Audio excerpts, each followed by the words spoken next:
ದ್ವಿತೀಯ ಪಿಯುಸಿಯ ಪ್ರಿಪರೇಟರಿ ಪ್ರಶ್ನೆ ಪತ್ರಿಕೆ ಸೋರಿಕೆಯಾಗಿದೆ ಎನ್ನುವಂಥ ಮಾಹಿತಿ ಲಭ್ಯವಾಗ್ತಾ ಇದೆ. ಇವತ್ತು ಗಣಿತ ಪ್ರಿಪರೇಟರಿ ಪರೀಕ್ಷೆ ನಡೀತಾ ಇರುತ್ತೆ. ಅದಕ್ಕೂ ಪೂರ್ವದಲ್ಲೇ ವಾಟ್ಸಪ್ನಲ್ಲೇ ಪ್ರಶ್ನೆ ಪತ್ರಿಕೆ ಸೋರಿಕೆಯಾಗಿದೆ ಎನ್ನುವಂಥ ಮಾಹಿತಿ ಲಭ್ಯವಾಗ್ತಾ ಇದೆ.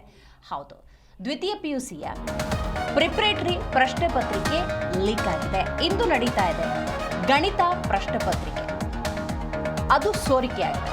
ಪರೀಕ್ಷಾ ಪ್ರಶ್ನೆ ಪತ್ರಿಕೆ ನಿನ್ನೆಯೇ ಲೀಕ್ ಆಗಿರುವ ಬಗ್ಗೆ ಮಾಹಿತಿ ಲಭ್ಯವಾಗಿದೆ. ವಿದ್ಯಾರ್ಥಿಗಳ ವಾಟ್ಸ್ಆ್ಯಪ್ಗಳಲ್ಲಿ ಕ್ವಶ್ಚನ್ ಪೇಪರ್ ಹಂಚಿಕೆಯಾಗಿದೆ. ನೋಡಿ, ಆ ಕ್ವಶ್ಚನ್ ಪೇಪರ್ನ ಪ್ಯಾಟರ್ನ್ ನೋಡೋದಾದರೆ 80 ಅಂಕಕ್ಕೆ ಇರುವಂತಹ ಪ್ರಶ್ನೆ ಪತ್ರಿಕೆ, ಅದು 47 ಪ್ರಶ್ನೆಗಳನ್ನು ಹೊಂದಿರುವಂತಹ ಪ್ರಶ್ನೆ ಪತ್ರಿಕೆ. ಅದೇ ಪ್ರಶ್ನೆ ಪತ್ರಿಕೆಗೆ PU ಪರೀಕ್ಷಾ ಮಂಡಳಿ ಇಂದು ಪರೀಕ್ಷೆಯನ್ನು ನಡೆಸಬೇಕಿತ್ತು. ಅಷ್ಟರಲ್ಲೇ ವಾಟ್ಸ್ಆ್ಯಪ್ಗಳಲ್ಲಿ ಈ ಕ್ವಶ್ಚನ್ ಪೇಪರ್ ಲೀಕ್ ಆಗಿದೆ, ವಿದ್ಯಾರ್ಥಿಗಳನ್ನು ತಲುಪಿದೆ.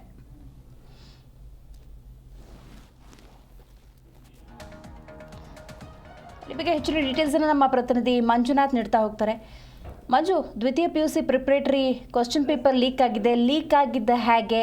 ಇವತ್ತೀಗ ಪರೀಕ್ಷೆ ಆಗಬೇಕಾಗಿತ್ತಲ್ಲ, ಅದನ್ನೀಗ ಸ್ಥಗಿತ ಮಾಡಲಾಗಿದೆಯಾ? ಏನು ಕ್ರಮಕ್ಕೆ ಮುಂದಾಗಿದ್ದೆ ಆಡಳಿತ ಮಂಡಳಿ? ದಿವ್ಯಾ, ಪರೀಕ್ಷೆಗಳ ವಿಚಾರದಲ್ಲಿ ಪರೀಕ್ಷೆಗಳಂತ ಬಂದಾಗ PUC ಸೇರಿದಂತೆ SSLC ಪ್ರಶ್ನೆ ಪತ್ರಿಕೆ ವರ್ಷಕ್ಕೋ ಅಥವಾ 2 ವರ್ಷಕ್ಕೋ ಒಮ್ಮೆ ಲೀಕ್ ಆಗುವುದು ಸರ್ವೇ ಸಾಮಾನ್ಯ. ಅಂದ್ರೆ ಆನಿಲ್ ಎಕ್ಸಾಮ್ ಪತ್ರಿಕೆ ಆಗಿದ್ದಂತದ್ದು ಇತ್ತೀಚಿನ ದಿನ ಕೇಳಿದ್ದೆ. ಸದ್ಯ ಈಗ ಪ್ರಿಪರೇಟರಿ ಎಕ್ಸಾಮ್ ನ ಪ್ರಶ್ನೆ ಪತ್ರಿಕೆ ಲೀಕ್ ಮಾಡಿ ವಿದ್ಯಾರ್ಥಿಗಳಿಗೆ ಸಪ್ಲೈ ಮಾಡುವಂತ ಕೆಲಸ ಒಳಗಡೆ ಆ ಪ್ರಶ್ನೆ ಪತ್ರಿಕೆ ಯಾರು ಇಟ್ಕೊಂಡಿರ್ತಾರೋ ಅವ್ರ ಕಡೆಯಿಂದ ಆಗಿದೆಯಾ ಅನ್ನುವಂತ ಅನುಮಾನ ಕ್ರಿಯೇಟ್ ಆಗ್ತಾ ಇದೆ. ಸದ್ಯಕ್ಕೆ ಈಗ ಮ್ಯಾಥಮೆಟಿಕ್ಸ್ ಪೇಪರ್ ಇನ್ನೂ ಆರಂಭ ಆಗಿಲ್ಲ. ಹೆಚ್ಚು ಕಡಿಮೆ ಈಗ 10:30 11 ಗಂಟೆಗೆ ಆರಂಭ ಆಗಿರುತ್ತೆ. ಆರಂಭ ಆಗೋಕ್ಕೂ ಮುಂಚಿತವಾಗಿ ನಿನ್ನೆ ರಾತ್ರಿ ಈ ಪ್ರಶ್ನೆ ಪತ್ರಿಕೆ ಒಟ್ಟು 80 ಅಂಕಗಳ ಗಣಿತ ಪ್ರಶ್ನೆ ಪತ್ರಿಕೆ 47 ಪ್ರಶ್ನೆಗಳನ್ನ ಇರುವಂತಹ ಪತ್ರಿಕೆ ಈಗ ಲೀಕ್ ಆಗಿರುವಂತದ್ದು. ಜೊತೆಗೆ ವಾಟ್ಸ್ಆಪ್ ಸಂದೇಶಗಳಲ್ಲಿ ಲೀಕ್ ಆಗಿರುವಂತ ಸಂಬಂಧಪಟ್ಟಾಗೆ ಶಾಲಾ ಬಾಲಕರ ವಿಚಾರದಲ್ಲಿ ವಾಟ್ಸ್ಆಪ್ ಸಂದೇಶ ಕೂಡ ಈಗ ನಮಗೆ ಒಂದು ಎಕ್ಸ್ಕ್ಲೂಸಿವ್ ಸಂದೇಶ ಸಿಕ್ಕಿದೆ ಅಂದ್ರೆ ತಪ್ಪಾಗಲ್ಲ.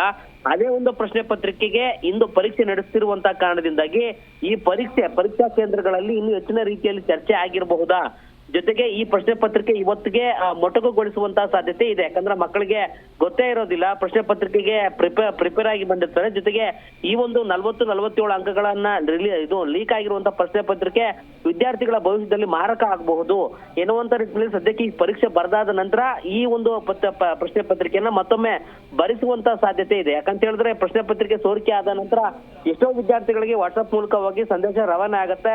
ರಾತ್ರಿ ಪ್ರಶ್ನೆ ಪತ್ರಿಕೆಗಳಿಗೆ ರೆಡಿ ಆಗಿ ಬಂದಿರ್ತಾರೆ. ಅಂದ್ರೆ 47 ಅಂಕ ಹೆಚ್ಚು ಕಡಿಮೆ 50 ಅಂಕವರೆಗೂ ಕೂಡ ನಾವು ಆರಾಮಾಗಿ ಬರೆದು ಬರಬಹುದು ಎನ್ನುವಂತ ನಿಟ್ಟಿನಲ್ಲಿ ಈ ಮೂಲಕವಾಗಿ ಪ್ರಶ್ನೆ ಪತ್ರಿಕೆ ಸದ್ಯಕ್ಕೆ ಈಗ ಬ್ಯಾನ್ ಆಗುವಂತ ಸಾಧ್ಯತೆ ಬಹುತೇಕ ಲಕ್ಷಣ ಕಾಣಿಸ್ತಾ ಇದೆ. ದಿವ್ಯಾ, ರೈಟ್, ಥ್ಯಾಂಕ್ ಯು ನಿಮ್ಮೆಲ್ಲ ಮಾಹಿತಿಗಾಗಿ ಮಂಜುನಾಥ್.